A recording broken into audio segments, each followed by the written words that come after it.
咱们的泡豆技术，这是咱们的泡鞋。我就到泡豆先跟你说一遍，泡豆这一块呢，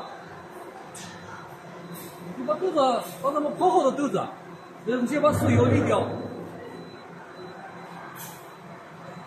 是吧？咱们这个泡豆技术有这个吹气功能。然后就是豆子当泡好以后，这个通过排污法把水沥掉。那么就是咱们这个脱皮机了，还有这么几点，在脱皮机之前必须包装有水，啊，必须有自来水。然后就是水槽里头放到2/3，你开始上豆，打开，因为它是一个自动的，把它这个制豆的时间，它是上豆应该有个时间，下豆有个时间。那么脱好以后，基本就设置的就是符合要求。这个就是咱们的下料，这是咱们的这个酱料下料。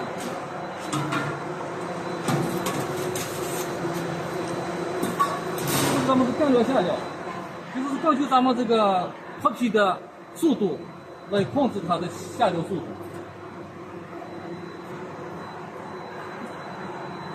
还有都是这个大开水阀，看，看水的流量，对吧？看到水的流量，然后打开脱皮。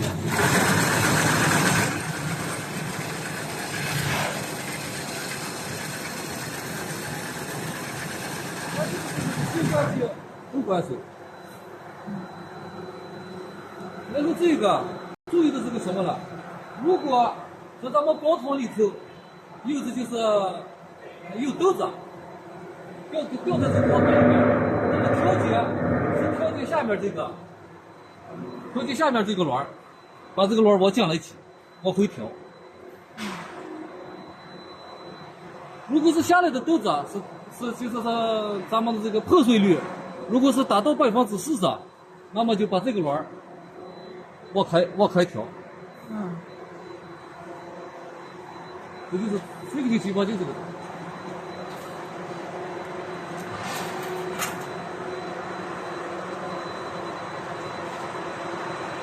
那这就说是在咱们就是大概这个统计啊，这个是达到这个咱们的豆子3和之一，也就说是在咱们这个世界上计算的话呢，它应该是脱皮10分钟就可以抽豆子。抽豆的这个方式在哪？在这面控制着。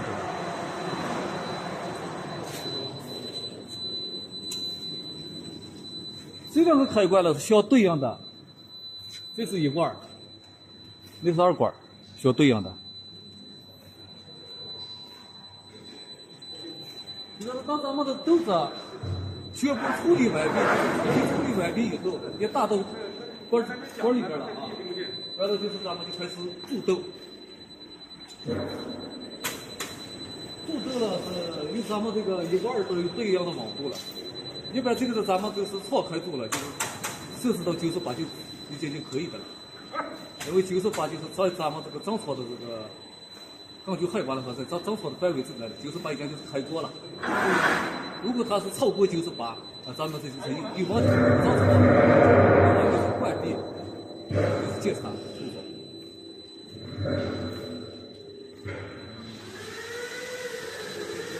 注豆了，就是根据咱们的实际要求，应该是在咱们工艺上面，我觉得应该根据这个时间上面，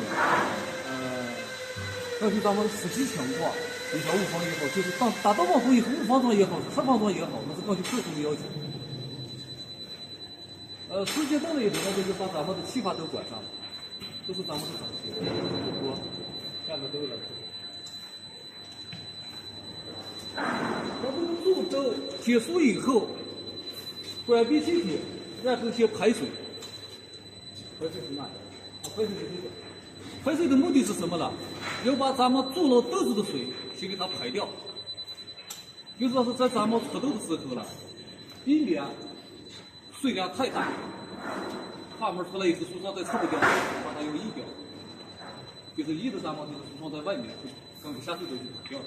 所以说呢，就是先把咱们这个注豆的开水先把它排掉，等沥完以后，咱们排水的话是哪一个？排水题是这个。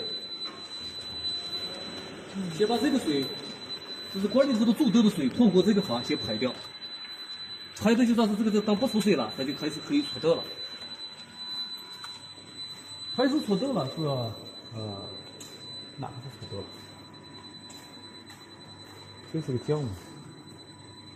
啊，这是出豆，这是个出豆，打开出豆，然后打开对应的浆水，打开对应的浆水。打开对应的浆水了，前提是注意的一个问题是什么呢？咱们要注意这个自来水的流速，要控制自来水的流速，因为你流速太大，下来的豆子还是相当于没有一条出来的是特别大。所以说呢，咱们这教了一个手工法，是吧？咱们自来水管道有一个控制流量的手动阀，就是控制咱们出豆的速度的。如果这个阀你要是完全打开，或者在咱们自来水3到4公斤的时候，这就是输送就撤不掉了，必须用这个阀来控制它的流量。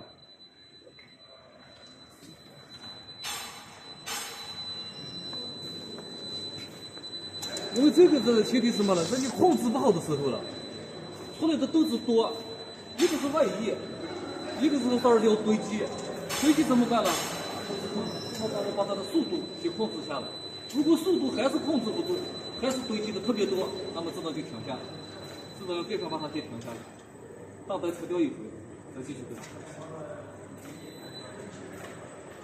这块这就习惯性的这块都是好的。行了是吧？